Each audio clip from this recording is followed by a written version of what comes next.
ধর্ণা উঠলেও শুক্রবার রাজপথেই আন্দোলনরত জুনিয়র চিকিৎসকগণ। সুপ্রিম কোর্টে লড়াই চালিয়ে যাওয়ার ঘোষণা আন্দোলনকারীদের। স্বাস্থ্য সচিবের অপসারণের দাবিতে এখনও অনড় জুনিয়র চিকিৎসকগণ। শনিবার থেকে জরুরি বিভাগে যোগ দিচ্ছেন তারা।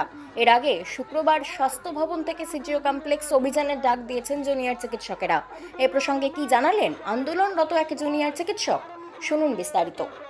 সিকিউরিটির বিষয়ে বা কলেজে পরবর্তীকালে কমপ্লেন কমিটি রুগীর জন্য প্রপার সেন্ট্রাল রেফারেল সিস্টেম এগুলো পেয়ে থাকলো, এগুলো কেমন ইমপ্লিমেন্টেশন হয় সেগুলো আমাদের দেখার, সেগুলোর উপর নজর থাকবে।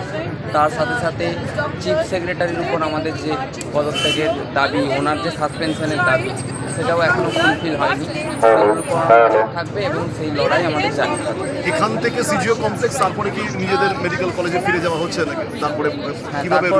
তারপর প্রত্যেকটা মেডিকেল কলেজে যে যার অবস্থানে করবে, তার সাথে সাথে ইমার্জেন্সি পরিষেবা সহ অন্যান্য এসেন্সিয়াল পরিষেবাগুলো আমরা চালু করার পর সুপ্রিম কোর্টের দিকেও এক সপ্তাহ পর যা প্রতিশ্রুতি আমাদের দেওয়া হয়েছে সেগুলো কেমনভাবে পূরণ হচ্ছে সেগুলোর দিকে